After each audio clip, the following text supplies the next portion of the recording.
Okay, in this video I'm going to show how to do one of the cakes that has the big flower all over the cake with the center and all the petals coming out of it. And to do this you need to start with a center flower. For this I just use a rose. You can use a smaller one as long as the petals are going to be relatively flat against the cake when you put it on. And I use about 10 smaller petals, and this is I made these with a rose cutter. Then 10 larger ones, or medium-sized ones, and then the largest one you can use either a circle cutter or a calla lily cutter, and you just want something that's pretty wide at the top here.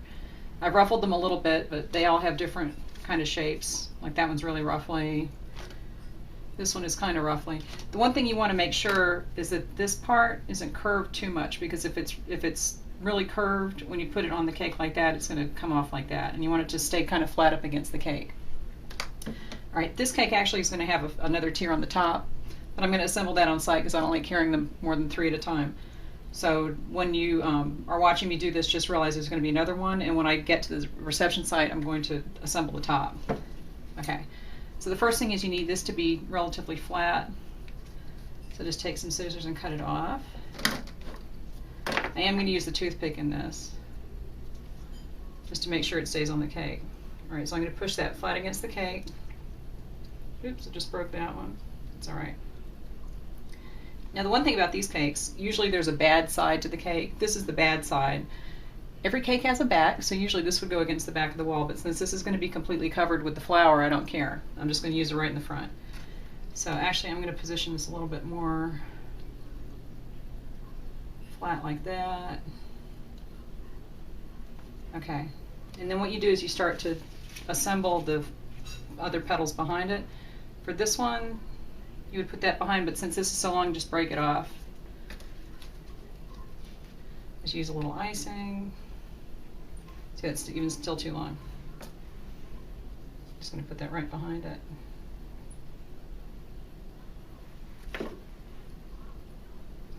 Okay. You can do the same thing with the next few rows. For these cakes, I usually plan on using about 10 to 12 of the smaller ones. So I'm going to get those out now. Sometimes you don't even need to put the icing on it, you can just stick it right into the cake. I'm just breaking off a little bit. Stick that in there.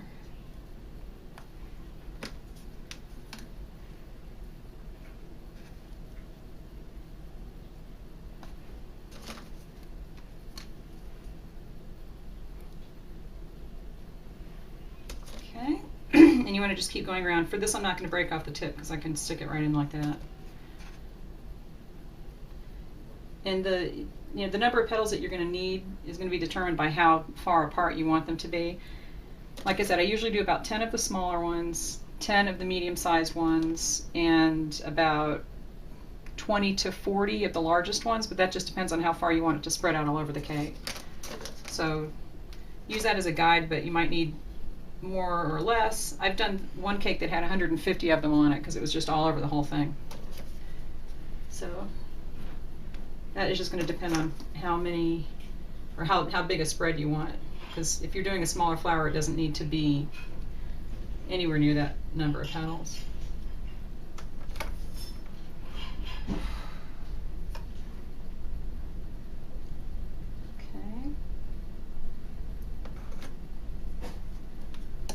Alright, that's it for the smallest ones. And this does not have to be even, it doesn't have to be perfect. I'm sticking my head in the camera there. Alright, then you're going to go in with the medium ones. Do the same thing. This might need a little bit.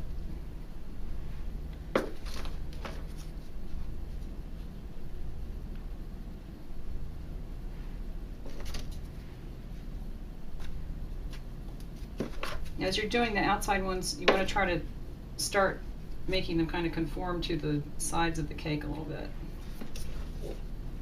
So that's why you don't want much of a curve on this. So even that one might be a little bit too curvy. I'll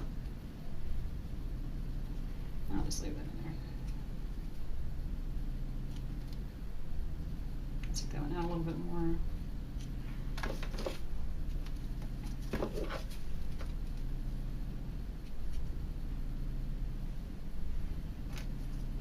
You do want to kind of turn it and look at it from different angles to make sure that there's not a big gap in between some of them, but as long as you're overlapping them, they should be fine.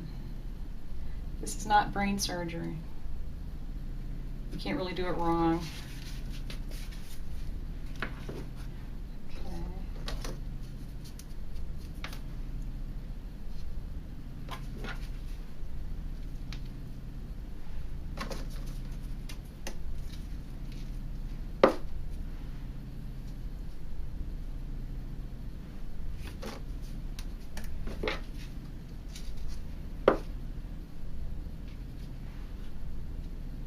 At this point, just start looking to see what kind of a shape you want to make. For this one, I'm going to bring it up a little bit on the top tier like that, and maybe I'll curve it around that way a little bit and then down this way on the bottom. So I'm going to start to kind of make it heavier over here a little bit to bring that shape in this direction. Okay. So that's it for the medium petals.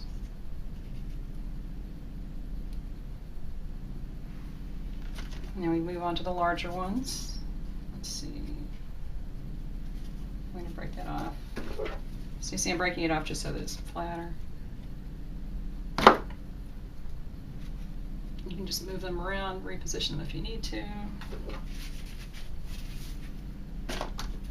Let's see.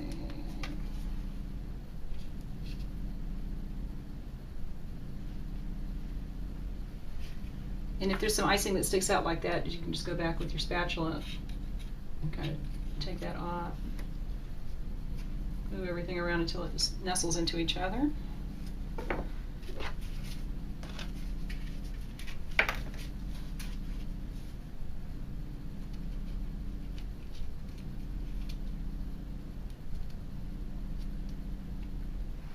But see how if they're curved, they're kind of poking each other and it makes them stick out. So you want to make sure that they dry a little flatter than this maybe. You do want a slight curve to them, but you don't want them to be too much so that they're poking each other when you put them on the cake.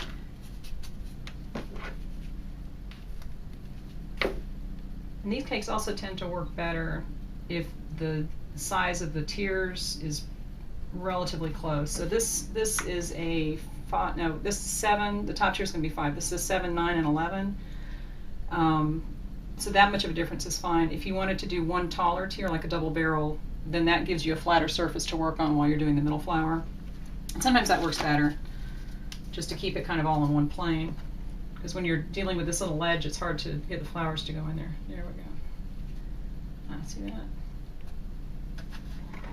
That fits nicely. So it's just like putting a little puzzle together. Let's see.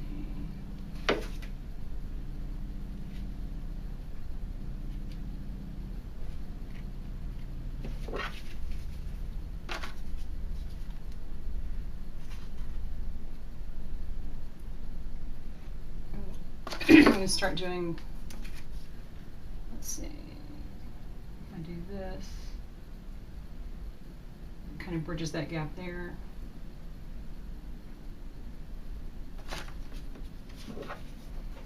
Alright.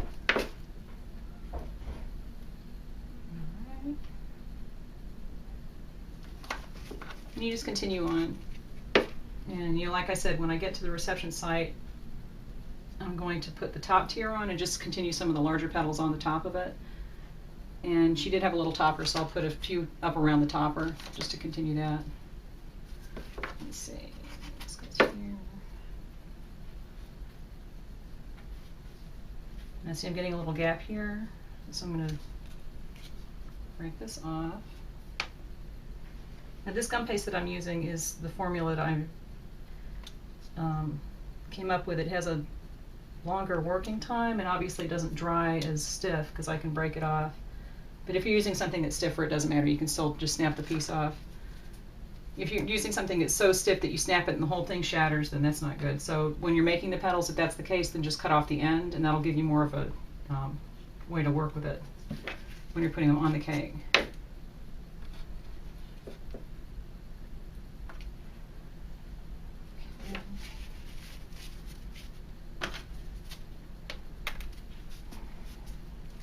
And as you see, this is not difficult, it's just time consuming, but not as time consuming as other types of cakes. This one's actually relatively easy to put together.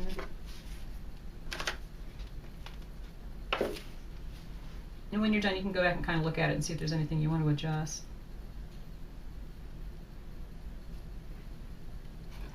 Let's see. So I'm doing this kind of sideways. I think I want to move this one.